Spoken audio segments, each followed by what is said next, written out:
10. 이틀 후 그녀는 나를 2배 친하로 보냈다. 나는 이루 말할 수 없이 기뻤다.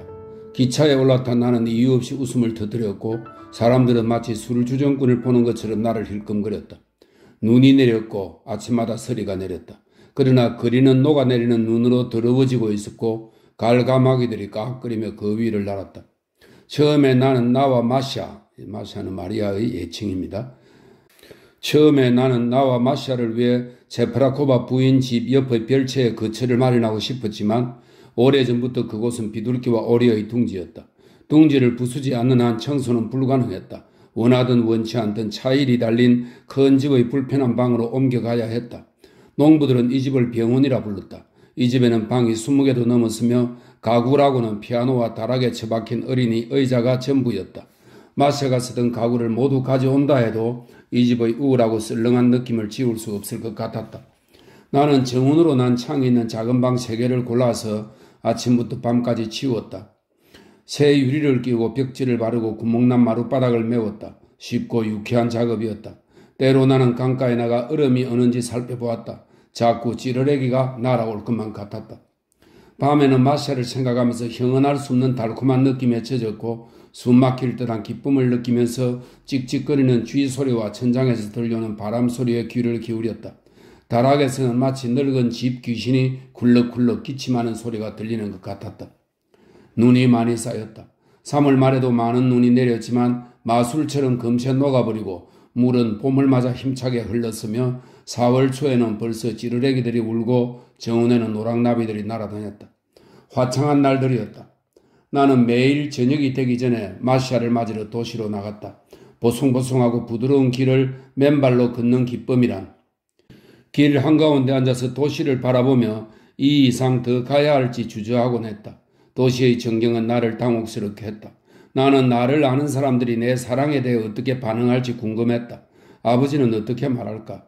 내 인생이 너무나 복잡하게 얽혀서 더 이상 통제할 수 없는 마법 풍선처럼 아무도 알지 못하는 곳으로 나를 싣고 갔다고 생각하니 왠지 자신이 없었다.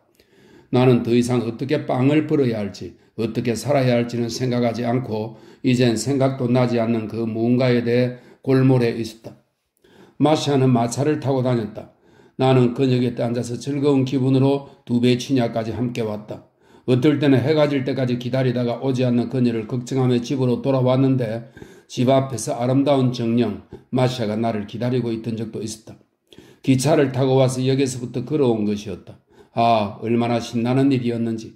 그녀는 털실로 짠 소박한 옷을 입고 두건을 두르고 얌전한 양산을 손에 들고 있었다. 그러나 코르셋으로 몸을 꼭 쬐고 비싼 외제 구두를 신은 이 날씬한 아가씨는 시골 여자 역할을 맡은 재능 있는 배우일 뿐이었다. 우리는 집안을 둘러보고 방을 정하고 우리만의 오솔길과 채소밭, 가축 우리를 정했다. 우리에게는 닭과 오리, 거위들이 있었다. 우리는 순전히 우리 것이라는 이유 하나만으로 그것들을 사랑했다. 우리는 파종할 귀리, 토끼풀, 밀을 비롯하여 온갖 종류의 야채 시들을 준비해 놓았다. 우리는 때마다 이것들을 살펴보며 어떤 수확을 거둘 수 있을지 오랫동안 궁리했다. 마샤가 말하는 모든 것들은 너무나 현명하고 멋지게 들렸다. 아마도 내 생애에서 가장 행복한 시기였을 것이다. 성도마 주간, 이 도마 사도를 기리는 주간인데요. 보통 러시아에서는 이 시기에 결혼을 한다고 설명하고 있습니다. 성도마 주간이 끝나자 우리는 2배 취냐에서 3km 정도 떨어진 쿠릴로브카 마을에 있는 우리 교구 교회에서 결혼식을 올렸다. 마샤는 금소한 식을 원했다. 그녀의 뜻에 따라 젊은 농부가 들러리를 섰고 보제 혼자서 축가를 불렀다. 교회에서 돌아오는 길에 그녀는 덜컹거리는 마차를 직접 몰았다. 결혼식이 있기 사흘 전에 마샤의 편지를 받은 내 누이가 혼자 식에 참석했다. 누이는 흰 옷을 입고 장갑을 끼고 있었다. 결혼식이 시작되는 순간 그녀는 감동과 기쁨으로 조용히 눈물을 흘렸다. 누이는 어머니같이 선량하고 거지없는 미소를 지었고 달콤한 마약에 빠진 듯 우리의 행복에 취한 것 같았다. 나는 그녀의 표정을 바라보면서 누이에게 사랑만큼 소중한 것은 없다는 사실을 깨달았다. 그녀는 바로 그 사랑에 대해 비밀스럽고 수줍게 그리고 끊임없이 열망하고 있었다. 그녀는 마샤를 안고 입 맞추었다. 넘치는 기쁨을 어떻게 표현할지 모르겠다는 듯 누이는 마샤에게 이렇게 외쳤다. 내 동생은 착한 사람이에요. 정말 착한 사람이에요. 예복을 벗은 누이는 나와 단둘이 이야기하고 싶다고 했고 우리는 정원으로 나왔다. 너가 아무 연락도 하지 않아서 아버지께서 많이 슬퍼하셨단다. 아버지께 축복을 구했어야 했어. 솔직히 아버지도 기뻐하고 계셔. 이 결혼을 통해 너의 위신이 서고 마리아 빅토르보나의 가마로 너가 삶에 대해 진지해질 수 있을 거라고 하시더구나. 아버지와 나는 저녁마다 너의 얘기만 한단다. 어제는 우리 미사일이라고도 하셨어. 이 말을 듣고 어찌나 기쁘던지. 아버지께 무슨 생각이 있는 것 같아. 내가 보기에는 너에게 관용이란 것이 무엇인지 보여주시는 것 같아. 아마 화해하자고 하실 거야. 어쩌면 조만간 이곳으로 찾아오실지도 몰라. 그녀는 내게 서둘러서 성호를 꺾고 말했다. 하나님이 너와 함께 하시길. 행복해야 한다. 아뉴타 블라고브는 아주 영리한 처녀야. 그 아가씨 말에 의하면 이 결혼이 하나님이 너에게 주시는 또 다른 시험이라는구나. 할 수 없지. 결혼 생활에는 기쁨뿐 아니라 슬픔도 있게 마련이니. 누이를 배웅하고 나서 나와 마샤는 말없이 걸었다. 편안한 안식 같았다. 마샤가 내 손을 잡았다. 내 마음은 하늘을 나는 것 같았고 사랑에 대한 아무 말도 필요 없었다. 결혼 후 우리는 더욱 가까워졌고 친밀해졌다. 어떤 것도 우리를 떼어놓을 수 없을 것 같았다. 당신 누이는 좋은 사람이에요. 마샤가 말했다. 그러나 오랫동안 괴롭힘을 당한 것 같아요. 당신 아버지는 끔찍한 사람일 것 같아요. 나는 그녀에게 아버지가 우리를 어떻게 키우셨는지, 우리의 어린 시절이 얼마나 고통스럽고 무의미한 시간이었는지 말해주었다. 마샤는 바로 얼마 전까지 아버지가 나를 때렸었다는 말에 몸을 부르르 떨며 내게 안겨왔다. 더 이상 말하지 말아요. 무서워요. 그녀가 말했다. 그녀는 나와 떨어지고 싶어하지 않았다. 우리는 큰 집의 방 3개를 사용했는데 저녁마다 나머지 방으로 향하는 모든 문을 꼭 걸어잠갔다. 마치 그곳에 우리가 알지 못하는, 우리가 두려워하는 누군가가 살고 있기나 한 것처럼. 나는 아침 일찍 해가 뜰 무렵부터 일어나서 바로 일을 시작했다. 마차를 수리하거나 정원으로 난 길을 내거나 고랑을 파거나 지붕을 칠하는 등 여러 가지 일을 했다. 귀리 씨를 뿌릴 때가 되자 논밭을 갈아 썰애로 고르고 씨를 뿌렸다. 나는 일꾼들에게 뒤지지 않으려고 열심히 일했다. 언제나 녹초가 되었으며 비와 섬뜩한 찬바람 때문에 얼굴과 다리는 오랫동안 후끈거렸고 꿈에서도 밭을 갈았다. 그러나 나는 농사에 아무런 흥미를 느낄 수 없었다. 농사를 잘 알지도 못했고 좋아하지도 않았다. 내 조상들이 농부가 아니었고 또 내 몸에 순수한 도시인의 피가 흐르기 때문이라고 생각했다. 나는 자연을 사랑했고 들판과 논밭을 사랑했지만 쟁기로 땅을 파고 비쩍 마른 말을 재촉하는 헐벗고 땀에 젖고 비쩍 마른 목을 한 농부들을 볼 때마다 그들이 원시적이고 흉측한 힘의 상징처럼 느껴졌다. 그들의 의문스러운 움직임을 볼 때마다 나는 아주 오래전 인간이 불이라는 것을 몰랐을 때의 그 전설을 떠올리곤 했다. 농부의 무리와 함께 있는 덩치 큰 수소와 말굽을 따가닥거리며 마을을 휘젓고 다니는 말들은 늘 내게 공포의 대상이었으며 큰 것이든 작은 것이든 강한 것이든 사나운 것이든 뿔 달린 수량과 거위, 사슬에 매인 개조차도 모두 거칠고 원시적인 힘의 상징 같았다. 이러한 편견은 날씨가 나쁠 때나 갈아올린 바디 위로 두터운 구름이 걸린 날이면 더욱 심해졌다. 중요한 것은 농부들이 밭을 갈거나 씨를 뿌리는 내 모습을 지켜볼 때면 나는 일을 해야 한다는 필연성을 떠나 마치 자신이 장난이라도 치는 것처럼 느껴졌다는 것이다. 나는 아무도 없는 뜰에서 일하는 것이 좋았으며 지붕을 칠하는 것만큼 마음 편한 일이 없었다. 나는 정원과 풀밭을 지나 방앗간으로 갔다. 방앗간은 쿠릴로프 출신의 잘생긴 한 농부가 임대하고 있었다. 그는 거무스름한 피부에 순 많은 특수염이 있었고 힘께나 쓸 것 같아 보였다. 그는 방앗간 일을 좋아하지 않았고 지루하고 돈도 불리지 않는 일이라고 생각했다. 그럼에도 불구하고 그가 방앗간에 머무는 이유는 오직 집에 들어가지 않기 위해서였다. 그는 마구장이어서 항상 기분 좋은 수지 냄새와 가죽 냄새를 풍겼다. 말이 없었고 늘 축 늘어져 있었으며 강가나 문지방에 걸터앉아 울룰룰루 하고 흥얼거리는 일이 많았다. 그에게는 가끔 아내와 장모가 찾아왔다. 창백한 얼굴에 피곤해 보이는 온순한 안악들이었다. 아내와 장모는 그에게 머릿속에 인사하고 그를 스테판 페트로비치 씨라고 공손하게 불렀다. 그러나 그는 눈 하나 깜짝하지 않고 말없이 강가에 앉아 조용히 울룰룰루 하고 흥얼거렸다. 침묵 속에 1시간, 2시간이 흘렀다. 장모와 아내는 서로 귀에 말을 하더니 일어섰다. 그가 혹시 돌아봐 주지 않을까 기대하며 잠시 그를 지켜보았지만 이내 체념하고 노래하는 듯한 목소리로 말했다. 잘 있어요, 스테판 페트로비치 씨. 그들은 떠났다. 그들이 남기고 간 빵 바구니와 옷을 치우면서 스테판은 한숨을 내쉬고 그들이 떠난 쪽으로 눈을 한번 꿈뻑이고 말했다. 옆에 애들이란 정말. 2틀짜리 맷돌이 있던 그 방앗간은 밤낮으로 돌아갔다. 나는 스테판을 도와주었는데 그것은 유쾌한 일이었다. 그가 방앗간을 비우고 어디론가 가면 나는 기꺼이 그를 대신하여 방앗간을 지켜주었다. 11. 따뜻하고 화창한 절기가 끝나자 눈이 녹아 길이 질퍽거렸다. 방앗간 돌아가는 소리와 빗소리를 듣고 있노라면 나른해져서 잠이 몰려왔다. 삐걱대는 마루와 밀가루 냄새 역시 나를 몽롱하게 했다. 짧은 외투에 긴 남자 덧버선을 치는 아내는 하루에 2번 정도 방앗간에 나타나서 똑같은 말을 했다. 이게 정말 여름인가요? 10월보다도 못해요. 우리는 함께 차를 마시고 죽을 끓이고 몇 시간씩 조용히 앉아서 비가 멈추기를 기다렸다. 스테판이 멀리 시장에 갔을 때 마샤는 방앗간에서 밤을 지냈다. 일어났을 때는 몇 시인지 알 수 없었다. 먹구름이 하늘을 덮었기 때문이다. 두베치냐에서는 잠에 겨운 숙탕만이 울음소리를 냈고 풀밭에서는 뜸부기가 울었다. 아직 매우 이른 시간이었다. 나와 아내는 강 하구로 나가 전날 스테판이 던져놓았던 어량을 건져냈다. 큰 농어 한 마리가 걸려 있었고 개 한 마리가 집게발을 하늘로 치켜들고 털을 곤두세우고 있었다. 놔줘요, 마샤가 말했다. 이것들을 행복하게 해주자고요. 그날 우리는 너무 일찍 일어났고 종일 아무 일도 하지 않아서 하루가 무척 길게 느껴졌다.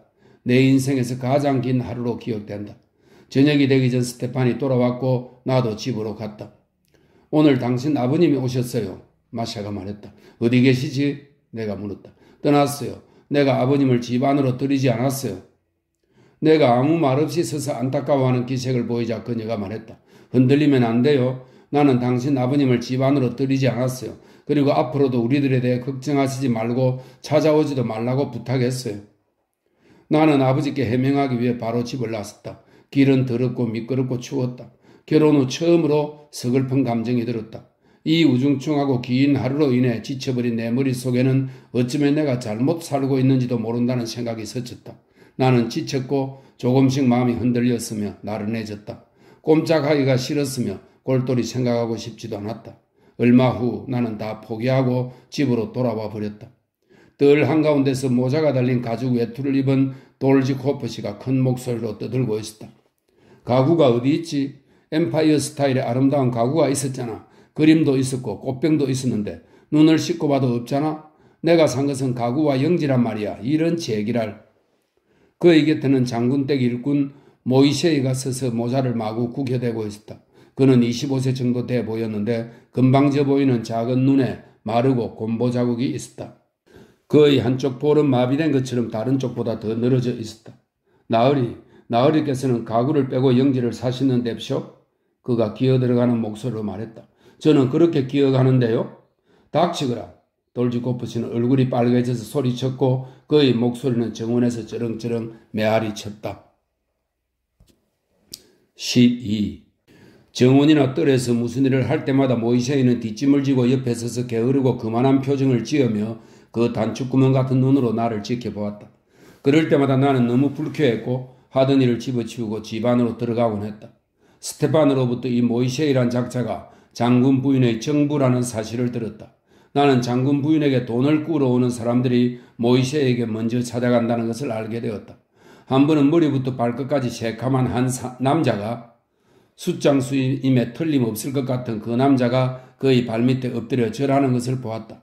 그는 귀의 말을 속삭이다가 장군 부인에게 묻지도 않고 직접 돈을 내주었다. 나는 그가 자기 마음대로 일 처리를 한다고 생각했다. 그는 우리 정원에서 사냥을 했고 우리 창고에서 먹을 것을 가져갔고 물어보지도 않고 우리 말을 끌어다 썼다. 우리는 분노했으며 두베치냐가 우리 땅이라는 것을 믿을 수 없을 정도였다. 마샤는 얼굴이 창백해져서 말했다. 정말 우리가 이런 쓸모없는 작자들과 1년 반을 더 살아야 하나요? 장군 부인의 아들인 이반 체프라코프는 철도역에서 차장으로 근무하고 있었다. 겨울 동안 그는 매우 마르고 허약해져서 한 잔만 마셔도 취하고 심하게 추위를 탔다. 그는 자신의 차장 제복을 싫어했고 부끄러워했다. 그러나 양초를 훔쳐서 팔 수 있어 돈이 생기는 자리라면 좋아했다. 나의 새 지위는 그에게 놀라움과 질투, 그리고 자기에게도 유사한 일이 일어날 수 있을 거라는 희미한 희망 등 여러 가지 복합된 감정을 불러일으켰다. 그는 황홀한 눈으로 마샤를 훑어보고는 내가 어떤 음식을 먹는지 물어보았다. 그의 비쩍 마른 흉한 얼굴에는 슬프고도 달콤한 표정이 떠올랐고 그는 나의 행복을 만지고라도 싶은 듯 손가락을 움찔거렸다. 잘 들어보라고 잔돈푸나. 그는 연신 담배를 피워가면서 부산스럽게 말했다. 그가 있는 곳은 어디든지 지저분했다. 왜냐하면 그는 담배 한 대에 불을 붙이기 위해 10개 이상의 성냥을 부러뜨리기 때문이다. 지금 내 인생은 최악이야. 온갖 쓰레기 같은 놈들조차 내게 의 차장이라고 소리 질러대지. 기차 속에서 나는 별별 소리를 다 들어. 그리고 이젠 알았지. 인생은 개떡 같다는 것을. 엄마가 나를 망쳤다고. 기차에서 만난 한 의사가 내게 그러더라고. 만약 부모의 행실이 올바르지 못하면 그 자식도 술주정뱅이나 죄인이 된다고. 바로 그거라고. 한 번은 그가 비틀거리며 뜰 안으로 들어왔다. 그의 두 눈은 방향을 잃고 흔들렸으며 숨결은 거칠었다. 그는 웃다가 울다가 열병에 걸린 듯 헛소리를 했다. 알아듣기 힘들었으나 나는 그의 말 속에서 몇 가지 단어를 들을 수 있었다. 우리 엄마가 어디 있는데? 마치 군중 속에서 엄마를 잃어버린 아이처럼 그는 울음 섞인 목소리를 토해냈다. 나는 그를 우리 집 정원으로 데리고 가서 나무 아래 눕히고 하루 종일 밤낮으로 마시아와 교대로 그의 곁을 지켰다. 마시아는 혐오스러운 눈길로 그의 희고 땀에 젖은 얼굴을 쳐다보며 말했다. 이런 거지 같은 작자들과 이곳에서 1년 반이나 더 산다고요? 끔찍해요. 끔찍하다고요. 농부들은 또 얼마나 많은 실망을 우리에게 안겨주었던가. 그토록 행복하고 싶었던 그 첫 해봄 얼마나 슬픈 일들이 많이 있었는지. 나의 아내는 학교를 설립했다. 나는 60명 정도 학생들을 수용할 수 있는 학교를 계획했고 지방도청의 허가를 받았다. 도청에서는 마을에서 3km 정도 떨어진 구릴로프 마을에 학교를 세우는 게 어떻겠냐고 말했다. 구릴로프에도 학교가 하나 있었는데 2배 친야를 포함한 4마을의 아이들이 이 학교에서 공부했다. 학교는 낡고 비좁았고 썩은 마루 위를 걸어다니는 것이 위험할 정도였다. 3월 말이 되자 마시아의 희망대로 그녀는 구릴로프 학교의 후견인으로 선정됐다. 4월 초에 우리는 3차례나 모임을 주선하여 농부들에게 학교가 좁고 낡았으니 새 학교를 세워야 한다고 설득했다. 모임이 있을 때마다 농부들은 우리를 애워싸고 양동이를 내밀며 보드카를 부어달라고 애원했다. 군중 속에서 우리는 무척 더위를 느꼈고 금세 지쳐버렸다. 매번 우리는 당혹스럽고 불만에 가득 찬 채 집으로 돌아왔다. 마침내 농부들은 학교 건립을 위해 땅을 내놓았고 그들 말에 따르면 도시에서 건축 자재를 싣고 와야 했다. 봄가리가 끝난 첫 번째 일요일부터 건물의 토대에 들어가는 벽돌을 날라오기 위해 구릴로프와 2배 친야의 집마차들이 도시를 향해 떠났다. 동틀 무렵 출발한 농부들은 저녁 늦게서야 도착했다. 그들은 취해 있었고 여간 고생이 심한 게 아니라고 불평했다. 마치 일부러 그러는 것처럼 비와 추위는 5월 내내 계속되었다. 길은 엉망이었고 지저분했다. 도시에서 돌아오는 집마차들은 어김없이 우리 집에 들렀다. 이것은 정말 끔찍한 광경이었다. 배가 불룩한 말이 2 다리를 벌리며 문으로 들어섰고 농부들은 이 말에서 삐해졌고 진흙이 잔뜩 붙은 너비 1.5m쯤 되어 보이는 큰 통나무를 내려놓았다. 그 옆으로 윗도리를 푸르대친 농부가 진흙탕 위를 첨벙첨벙 걸어다녔다. 바로 뒤를 이어 통나무를 실은 또 다른 집마차들이 뜰로 들어왔다. 점차 뜰은 말과 통나무와 나무 판자로 가득 찼다. 두건을 두르고 그곳에 허리띠를 맨 농부와 그 안악들은 우리 집 창문을 노려보며 주인 마님을 불러댔다. 거친 욕설도 들렸다. 한쪽에는 모이세이가 서 있었다. 그는 우리가 창피당하는 것을 즐기는 것 같았다. 더 이상 짐을 싣고 오나 보라지. 농부들이 소리쳤다. 힘들어 죽을 지경이라고. 자기가 직접 가서 가져와 보지 그래? 마시아는 하얗게 질려서 금방이라도 농부들이 방문을 열고 쳐들어오지 않을까 떨며 반통의 보드카를 건넸다. 마침내 웅성거림이 잦아들고 다시 하나둘씩 통나무를 싣고 뜰에서 나갔다.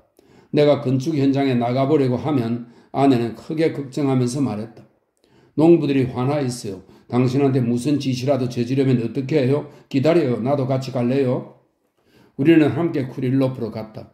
목수들은 우리에게 술값을 요구했다. 벌채는 이미 끝났고 토대를 쌓기만 하면 됐다. 그러나 석공들이 오지 않았다.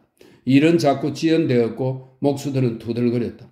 마침내 석공들이 왔을 때 이번에는 모래가 없었다. 모래가 필요하다는 것을 까맣게 잊고 있었던 것이다. 그런 곤란한 처지를 한 농부들은 한 번 운송할 때마다 우리에게 30코페이카씩 요구했다.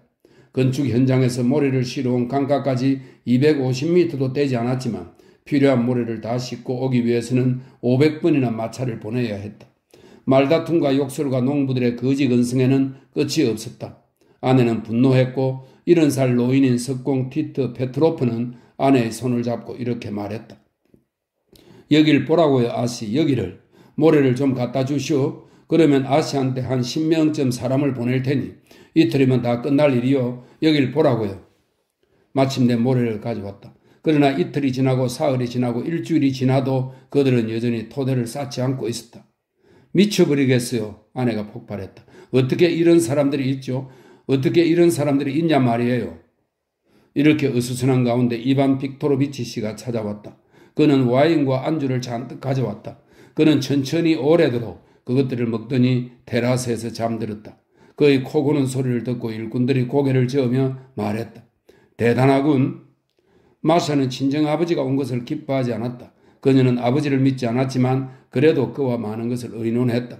점심 식사 후 한잠 자고 기분이 좋지 않을 때면 그는 우리 살림이 엉망이라고 욕하거나 이토록 많은 손해를 입힌 두 배 치냐를 사들인 것을 후회했다. 그럴 때면 가엾은 마샤의 얼굴에는 짜증스러운 표정이 떠올랐다. 그녀는 아버지에게 불평했고 그는 하품을 하면서 농부들은 그저 때리는 수밖에 없다고 말했다. 그는 우리의 결혼 생활을 코미디라고 말하면서 단순한 변덕과 철부지 장난에 불과한 것이라고 했다. 마샤는 예전에도 그런 적이 있었지. 그는 내게 마샤에 대해 이야기하기 시작했다.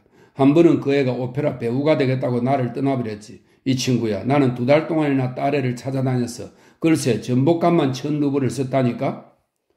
그는 이제 나를 이교도나 도장공 선생이라고 부르지는 않았지만 전처럼 노동자로서의 내 삶을 이해해 주지도 않았다. 자네는 정말 이상한 사람이야. 정말 비정상이라고. 함부로 앞날을 이야기할 수는 없지만 자네는 틀림없이 끝이 좋지 않을 거야. 마샤는 밤마다 잠을 자지 못하고 침실 창가에 앉아서 무슨 생각인가에 깊이 잠겨 있었다. 식사 때마다 들리던 그녀의 웃음소리도 더 이상 들리지 않았고 귀엽게 얼굴을 찌푸리는 일도 없어졌다. 나도 고통스러웠다. 비가 올 때면 빗방울은 파편처럼 내 가슴을 쳤으며 나는 마샤의 발 아래 엎드려 이렇게 엉망인 날씨에 대해 용서를 구하고 싶었다.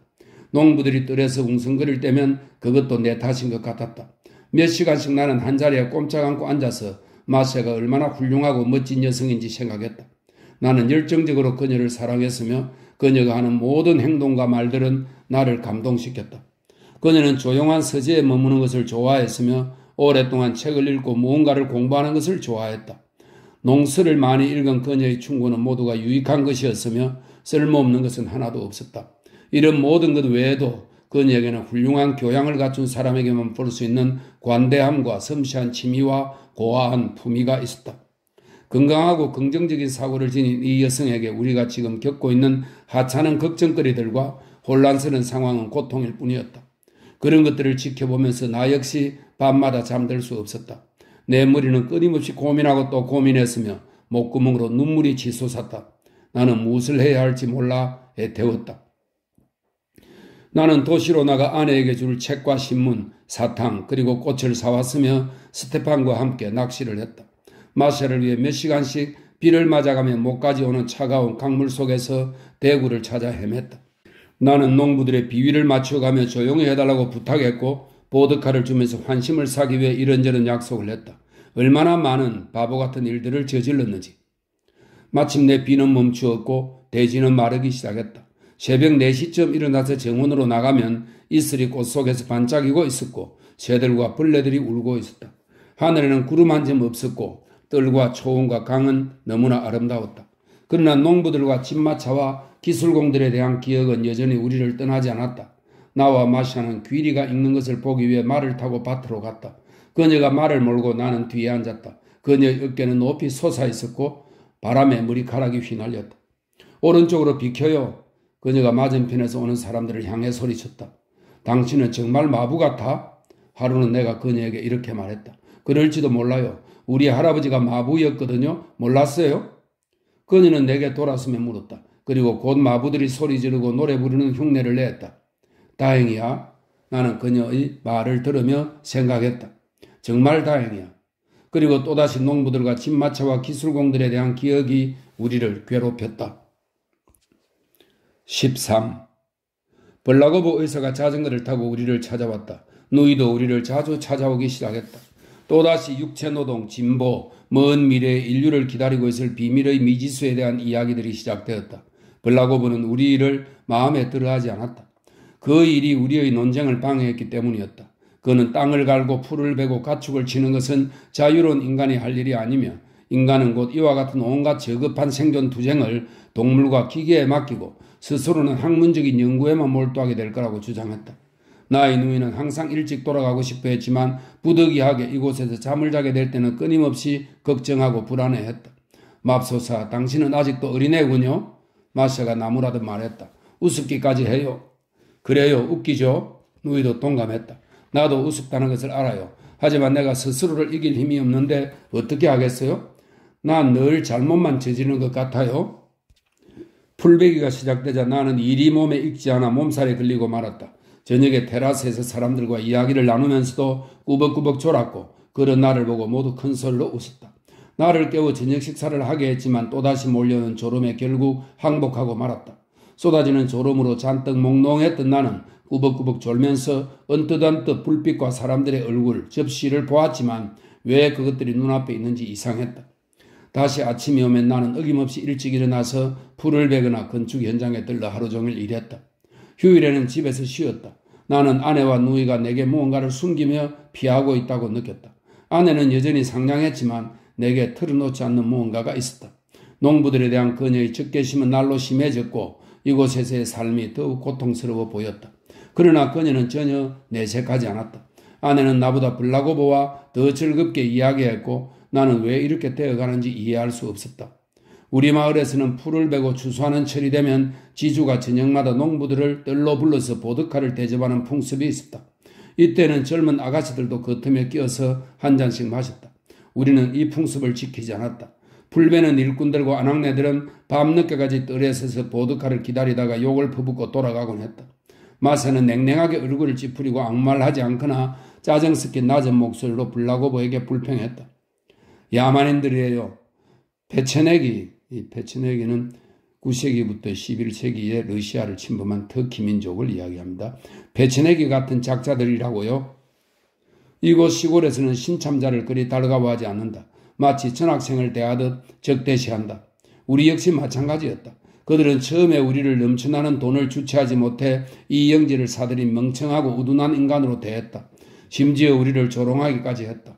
농부들은 우리의 숲과 뜰에서 소를 쳤고 우리 암소나 말을 자기네 밭으로 끌고 가서 나중에 그것들이 자기 밭을 짓밟았다며 보상해달라고 요구했다. 무리를 지어 찾아와서는 우리가 그들의 소유지에서 풀을 베어갔다고 주장하기도 했다.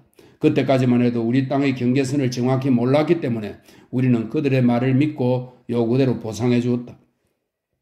그러나 나중에 알고 보니 우리는 다른 사람의 땅을 넘어간 적이 없었다. 우리는 우리 숲에서 보리수의 껍질을 벗겨갔다. 허가 없이 보드카를 팔던 두베치냐의 한 농부는 우리 일꾼을 매수해서 가장 교활한 방법으로 우리를 속였다. 마차의 세 바퀴를 한 것으로 바꾸고 우리의 농기구를 훔쳐내어 다시 우리에게 되팔았다. 그러나 무엇보다도 가장 모욕적인 것은 그릴로프의 공사장에서 일어난 사건이었다. 아낙네들은 밤마다 합판, 벽돌, 타일, 철을 훔쳤고 십장은 증인들과 함께 그들의 집을 뒤져서 모두에게 2루블씩의 벌금을 매겼다. 그리고 그렇게 해서 거친 벌금으로 다 함께 술을 마셨다. 마샤는 격분해서 불라고보와 내 누이에게 이렇게 말했다. 짐승 같은 놈들이에요. 끔찍해요. 끔찍해. 나는 그녀가 학교를 짓기로 한 결정을 후회하는 모습을 여러 차례 보았다. 이해해. 블라고보가 그녀를 위로했다. 당신이 학교를 짓고 선행을 베푸는 것은 농부들을 위해서가 아니라 문화와 사회 발전을 위한 거야. 그들이 악랄할수록 학교를 지어야 하는 이유는 더욱 명백해지는 거지. 당신을 이해한다고. 그러나 그의 목소리에는 확신이 없었고 나는 그도 역시 마샤처럼 농부들을 정오하고 있다고 느꼈다. 마샤는 나의 누이와 자주 방앗간에 갔다. 그녀는 스테판이 얼마나 미남인지 보러 간다고 농담처럼 이야기했다. 나중에 알고 보니 스테판은 남자들하고 있을 때만 그렇게 말이 없고 느림 보였지 여자들과 함께 있을 때는 사뭇 달랐다. 그는 활개치고 다니면서 쉴 새 없이 주절거렸다. 한 번은 강가에 미역감으로 나왔다가 우연히 그들의 대화를 엿듣게 되었다. 마시아와 클레오파트라는 흰옷을 입고 강가의 버드나무 그늘 아래 앉아 있었다. 스테판은 그들 곁에서 뒷짐을 지고 서서는 말했다. 정말 농부가 사람이라고 생각하세요? 아니죠. 그들은 죄송하지만 짐승입니다. 협잡꾼이란 말이죠. 그들의 삶은 또 어떤가요? 먹고 마시는 것밖에 모르고 싸구려 음식이나 밝히고 주막에서는 미친 듯이 멱살을 잡고 싸우죠. 품위 있는 대화나 인사는커녕 예의도 모르는 후레 자식들이란 말입니다. 본인은 물론 아내와 자식들도 모두 진탕에 구르게 하고는 옷도 갈아입지 않고 그대로 잠자리에 든단 말입니다. 목에 걸린 감자는 손가락으로 쑤시서 빼고 바퀴벌레가 빠진 크바스도 개의치 않고 마신답니다. 후후 불지도 않는다니까요. 가난하기 때문이죠. 누이가 참견했다. 가난이라고요? 아씨, 그건 가난이 아니라 적빈이랍니다. 가난도 가난 나름이죠. 자, 눈물고 팔다리 없는 남자가 혼자 섬에 있다면 그거야말로 진짜 가난이죠. 그렇지만 사람이 자유롭고 정신과 사지가 말짱하다면 뭘 더 바라겠습니까? 아씨, 이건 음살이고 무지몽매지 가난 때문은 아니랍니다. 만약 아씨들같이 좋은 분들이 이놈들에게 혹여 동정을 베푸신다 해도 그놈들은 그 돈으로 술을 사처먹거나 아니면 직접 술집을 열어서 민중의 등이나 처먹으려 할 거예요. 아씨께서는 가난 때문이라고 하셨죠. 그렇지만 부유한 농부는 뭐 사는 모습이 다릅니까? 역시 죄송합니다만 돼지처럼 살기는 마찬가지죠. 거칠고 꾀꾀 고함이나 지르고 을간애 같은 놈들이죠. 뚱뚱하고 얼굴은 벌겋고 텅텅 부어서 마치 누군가 번쩍 손을 들어 따귀를 후려 갈긴 듯 하다 말입니다. 보세요. 두베치냐 마을의 라리오는 돈도 많으면서 가난한 자 못지않게 당신네 숲에서 나무 껍질을 벗겨가지요. 자기도 욕쟁이지만 그 자식놈들도 지독한 욕쟁이랍니다. 술이라도 한 잔 걸치는 날엔 코를 진흙탕에 박고 잠들어 버리죠. 모두 쓸모없는 인간들이에요. 시골에서 그놈들과 같이 살면 그것이 곧 지옥이라는 것을 알게 되죠. 나도 시골에서 옴짝달싹 할 수 없던 때가 있었지만 이제는 하나님의 도움으로 배부르고 헐벗지 않지요. 용기병으로 제대한 후 3년 동안이나 촌장일을 했지만 지금은 자유로운 카자크인으로 내 마음 내키는 곳에서 살지요. 시골에서는 살기 싫어요. 누구도 나한테 이래라 저래라 할 수 없어요. 사람들은 아내를 들먹거리기도 하죠. 너는 오두막에서 아내와 함께 살아야 한다고 말이죠. 왜 그래야 하죠? 나는 여편네에게 매인 몸이 아니란 말이요. 스테판, 당신은 사랑해서 결혼했나요? 마시아가 물었다. 이런 총구석에 사랑이란 것이 될 법이나 한가요? 스테판이 피식 웃으며 말했다. 아씨께서 꼭 알고 싶으시다면 말씀드리죠. 전 2번이나 결혼했답니다. 사실은 구릴로프 태생이 아니라 잘레고시 태생입니다. 구릴로프에는 대릴 사위로 왔답니다. 부모님은 5 형제나 되는 자식들을 남에게 주고 싶어 하지 않았지만 나는 생판 모르는 다른 마을로 대릴 사위로 왔죠. 나의 첫 아내는 젊어서 죽었답니다. 왜요? 어리석었으니까요. 그 여자는 이유 없이 만날 울다가 기운이 다 빠져버렸어요. 예뻐지리고 무슨 풀인가를 먹었는데 그게 속에서 탈이 났나 봐요. 2번째 아내는 구릴로프 여자였답니다. 특별할 게 없는 평범한 시골 안악이었죠. 처음 그녀를 소개받고 나는 혹했지요. 젊고 하얗고 사는 모양새도 깨끗할 거라고 생각했었죠. 장모될 사람이 홀리스토프 스토버, 이거는 18세기와 19세기에 교회를 말하는데요. 성례를 부정하고 자기 몸을 매질하던 그리스도의 한 파라고 하네요. 예.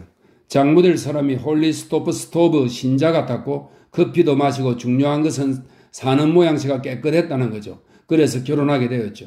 그런데 그 다음날 다 함께 식사를 할 때 장모에게 숟가락을 달라고 했더니 글쎄 손가락으로 숟가락을 쓱 닦아주는 거예요. 나는 그 가족을 깨끗한 사람이라고 생각했는데 보기 좋게 당한 거죠. 1년을 같이 살다가 그 집에서 나왔습니다. 어쩌면 도시 여자와 결혼하는 것이 나았을지도 모르겠어요. 그는 잠시 말을 멈추었다가 다시 시작했다. 아내를 남편의 보조자라고 하죠. 왜 내게 보조자가 필요하죠? 내 일은 내가 알아서 하는데요. 아내란 이러쿵저러쿵 제잘되기보다는 다정하게 말할 수 있는 상대라야 해요. 좋은 대화가 없는 인생이 무슨 재미가 있겠습니까? 스테판은 갑자기 입을 다물었다. 그가 나를 본 것이다. 곧 그의 지겹고 단조로운 울룰룰루 소리가 들려왔다.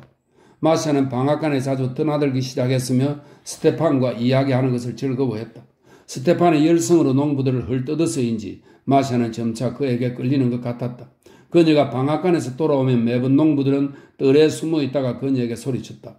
에이 아가씨 팔라시카 멋진데 팔라시카? 그들은 그녀에게 개처럼 짖었다. 멍멍. 마샤는 걸음을 멈추고 마치 자기 생각에 해답을 찾은 듯 농부를 뚫어지도록 쳐다보았다. 아마 그것도 스테판의 욕지거리처럼 그녀의 관심을 끌었던 것 같다. 집에 오면 늘 안 좋은 소식이 그녀를 기다리고 있었다. 그 위가 양배추 밭을 망쳐놓았다거나 라리온이 말고삐를 훔쳐갔다는 소식을 들으면 그녀는 어깨를 들썩이고는 비웃는 것처럼 말했다. 이런 사람들에게서 뭘 기대하죠? 그녀는 화를 냈고 날이 갈수록 그들에 대한 정오를 쌓아갔지만 나는 점차 그들에게 익숙해졌고 그들에게 끌리기 시작했다. 농부들은 예민하고 짜증을 잘 냈으나 대부분 마음에 상처를 입은 사람들이었다. 억눌린 상상을 냈고 무식하고 빈약하고 흐릿한 시각으로 세상을 바라보았고 이 회색 땅과 회색 인생과 검은 빵에 대해 언제나 똑같은 생각만을 했다. 그들은 교활했지만 한편으로는 마치 땅속에 멍청한 머리만을 쳐박고 다 숨었다고 생각하는 새와 같았다. 셈도 제대로 하지 못했다. 그들은 20루블을 받고 풀을 베지는 않아도 반통의 보드카에는 얼씨구나 하고 나설 사람들이었다. 20루블로 보드카 4통은 살 수 있을 텐데 말이다. 물론 그들은 추잡한 술주정뱅이에 어리석기 거지없었고 늘 서로를 속였다. 그러나 이 모든 것에도 불구하고 그들의 삶은 무언가 건강하고 단단한 것에 뿌리를 받고 있었다. 그들이 아무리 고집스런 짐승 같아 보여도 그들이 아무리 보드카에 취해 인사불성이 되어도 그들을 가까이에서 지켜보면 점점 끌리게 될 것이다. 마샤와 블라고보 같은 사람들에게는 없는 무언가 부드럽고 중요한 것이 그들 안에 있다는 것을 느끼게 될 것이다. 그들은 이 땅에서 제일 소중한 것은 진리이며 민중의 구원은 바로 이 진리 안에 있다고 믿고 있었다. 그렇기 때문에 그들은 무엇보다도 정의를 사랑했다. 나는 아내에게 유리에 있는 먼지 자국은 보면서 유리는 보지 못한다고 말했다. 그럴 때면 그녀는 아무 말이 없구나 스테판처럼 울르르르라고 흥얼거렸다. 이 착하고 영리한 여자가 머리 끝까지 화가 나서 하얗게 질린 채 떨리는 목소리로 블라고보에게 농부들의 술버릇과 속임수를 성토할 때면 나는 그녀의 건망증이 놀랍기만 했다. 그녀의 아버지도 술을 많이 마시며 2배 치냐를 사들인 돈도 수차례의 파렴치한 사기를 통해 모은 것이었다. 어떻게 이 사실을 잊을 수 있단 말인가? 어떻게 그런 사실을 까맣게 잊을 수 있을까? 14. 누이 역시 자기만의 인생을 살고 있었으며 나를 끼워주려 하지 않았다. 그녀는 마샤와 자주 귓속말을 했다. 내가 다가오면 몸을 움츠리면서 죄지은 듯한 애원하는 눈길로 나를 바라보았다. 분명 그녀에게 무언가 두렵고 부끄러운 일이 생긴 것이다. 누이는 나와 뜰에서 마주치거나 단둘이 남는 일을 피하기 위해 늘 마샤 곁에 있었다. 때문에 누이와 대화할 수 있는 것은 식사 시간뿐이었다. 언젠가 하루는 공사장에서 돌아와 조용히 정원을 거닐고 있었다. 날이 벌써 어두워지고 있었다. 누이는 내 발자국 소리를 듣지 못한 채 넓고 큰 사과나무 곁에서 유령처럼 조용히 걷고 있었다. 그녀는 검은 옷을 입고 빠른 걸음으로 땅만 쳐다보며 왔다 갔다 하고 있었다. 나무에서 사과가 떨어지자 그녀는 깜짝 놀라 걸음을 멈추고 손을 관자놀이에 가져다 댔다. 바로 그 순간 그녀에게 다가갔다. 내 가슴속에 갑자기 누이를 향한 애정이 솟구쳤다. 왠지 눈물이 걸성거렸고 돌아가신 어머니와 우리의 어린 시절이 생각났다. 나는 누이의 어깨를 안고 키스했다. 누나 무슨 일이에요? 내가 물었다. 누나 고민 있죠? 나도 다 보고 있다고요. 무슨 일이에요? 말해줘요. 무서워. 그녀는 몸을 떨며 말했다. 대체 무슨 일이에요? 나는 다그쳐 물었다. 제발 말해줘요. 그래 말할게. 너한테 다 말할게. 너에게 숨기는 게 너무 힘들고 괴로워 미사일. 나는 사랑에 빠졌단다. 그녀는 작은 목소리로 말했다. 나는 그 일을 사랑해. 그리고 행복해. 그런데 왠지 모르게 무서워. 이때 발자국 소리가 들리더니 나무 사이로 비단 셔츠를 입고 높은 장화를 신은 블라고보가 나타났다. 아마 그 사과나무 옆에서 만나기로 했던 모양이다. 그를 보자 누이는 누군가가 그를 빼앗기라도 할 것처럼 다급하게 소리치며 그에게 달려갔다. 블라디미르, 블라디미르. 그녀는 블라고보의 품 안에서 열렬한 눈빛으로 그를 바라보았다. 그제야 나는 누이가 요즘 얼마나 마르고 창백해졌는지 알 수 있었다. 특히 오래전부터 눈에 익은 누이의 레이스 목 부분이 헐거워진 채 누이의 길고 여윈 목을 감싸고 있는 것을 보았다. 블라고보는 당황했지만 곧 정신을 차리고 누이의 머리를 쓰다듬으며 말했다. 자, 됐어요, 됐어요. 왜 그렇게 예민해 있어요? 봐요, 내가 왔잖아요. 우리는 쑥스럽게 서로를 쳐다보며 묵묵히 서 있었다. 우리는 셋이서 나란히 걸었다. 블라고보가 말했다. 우리나라에서는 문화생활이 아직 시작도 안 됐어. 노인네들은 설령 지금 아무것도 없다 해도 40년대, 60년대에는 무언가 있었다고 생각하면서 위안하지. 하지만 그건 노인들 말이야. 우리는 젊잖아. 우리 정신은 아직 말짱해. 그러니까 그런 환상으로 자기를 위안하는지 따위는 할 수 없어. 루시는 9 내지 10세기경 드네프로 지역에 존재했던 동슬라브족의 고대 국가의 명칭입니다. 이 루시가 훗날 러시아 제국의 요람이 되었다는 설명까지 있습니다. 이 루시는 862년에 시작되었지만 문명화된 루시는 내가 알기로는 아직 시작도 안 됐어. 나는 그의 말을 듣지 않고 있었다. 누나가 다른 사람과 사랑에 빠져 그의 손을 잡고 부드러운 눈길로 그를 바라본다는 것을 믿고 싶지 않았다. 이 예민하고 겁에 질리고 짓밟히고 종속된 존재의 누나가 처자가 있는 남자를 사랑하다니 나는 속이 탔다. 정확히 왜 그런지도 모르면서 나는 블라고브가 곁에 있는 것이 불쾌했으며 이 둘의 사랑이 어떻게 끝날지 도무지 알 수 없었다. 15. 나와 마샤는 학교 창립식에 참석하기 위해 쿠릴로프로 갔다.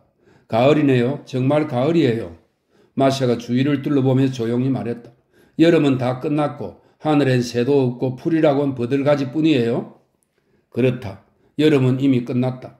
청명하고 따뜻한 날씨가 계속되었지만 아침마다 선선했고 목동들은 토끼 가죽으로 된 겉옷을 입고 나왔으며 뜰 안의 쑥부쟁이에 맺힌 이슬도 하루 종일 마르지 않았다. 어디선가 구슬픈 소리가 들렸지만 덤문의 녹슨 경첩이 삐걱거리는 소리인지 학이 내는 소리인지 알 수 없었다. 그러나 그 소리를 듣고 있노라면 마음이 가벼워지고 살고 싶은 의욕이 용솟음쳤다. 여름이 끝나버렸어요. 마샤가 말했다. 이젠 결말을 지어야 할 때가 온 것 같아요. 당신과 나는 많은 일을 했고 고민도 했어요. 그래서 우리는 한층 더 나은 사람이 되었어요. 우리 명예와 칭송을 얻을 거예요. 인격을 수양했다고 생각해요. 그러나 이것이 우리 주변에 어떤 영향을 끼치기는 했는지 한 사람에게라도 도움이 되었는지는 잘 모르겠어요. 아니에요. 무식함, 불결함, 술주정, 끔찍하리만큼 높은 유아 사망률은 아직 다 그대로예요. 당신이 땅을 파고 씨를 뿌리고 내가 돈을 퍼붓고 책을 읽어가며 공부했던 것은 아무에게도 도움이 되지 않았어요. 우리가 한 일은 결국 우리 자신을 위한 것뿐이었고 고민한 것도 결국은 우리 자신을 위한 것뿐이었어요. 마샤가 그런 말을 하면 나는 당황해서 무슨 말을 해야 할지 몰라 허둥댔다. 우린 처음부터 끝까지 진심이었지 않소? 내가 말했다. 진심을 간직한 자는 결국 옳다는 것을 알게 된다고? 누가 뭐래요? 그래요. 우리는 옳았어요. 그러나 우리가 옳다고 여겼던 것을 옳지 않은 방법으로 실현하려고 했다는데 문제가 있는 거예요. 무엇보다도 방법이 틀렸던 거예요. 그렇지 않은가요? 당신은 다른 사람들에게 유익한 사람이 되고 싶어 했지만 당신이 그들의 영지를 샀다는 그 사실 하나만으로 벌써 그들을 위해 무언가 해줄 수 있는 가능성을 다 차단해 버렸던 거예요. 그리고 또 당신이 만약 농군들처럼 먹고 입고 일했다면 당신은 자신의 권위로 그들의 이 더럽고 남루한 옷차림, 초라한 오두막, 바보 같은 수염을 합리화하는 거죠. 또 한편으로는 당신이 아주 오랫동안 평생에 걸쳐 일했다손 치더라도 그리고 결국에 무언가 실질적인 성과를 달성했다고 할지라도 그것이 농부들의 무지몽매함과 허기, 추위 앞에서 무슨 의미가 있다는 거죠? 거대한 바다의 물 한 방울조차도 안 돼요. 우리에겐 좀 더 강하고 용감하고 신속한 방법이 필요했던 거예요. 정말 다른 사람에게 유익한 자가 되고 싶다면 이 좁은 곳에서 벗어나서 대중을 상대로 활동하란 말이에요. 무엇보다도 소란스럽고 정력적인 선전이 필요해요. 왜 음악과 같은 예술이 그토록 생생하고 인기 있고 모두에게 강력하게 작용할까요? 왜냐하면 음악가나 가수는 수천 명의 대중을 상대로 하기 때문이에요. 지극히 아름다운 예술. 그녀는 꿈꾸듯 하늘을 쳐다보며 말했다. 예술은 어디론가 멀리 날아갈 수 있는 날개를 달아줘요. 이 거친 속세의 때와 하찮은 이해관계가 지켜온 사람도 분노하고 모욕당한 사람도 모두 이 아름다운 예술 안에서 평안과 만족을 찾을 수 있답니다.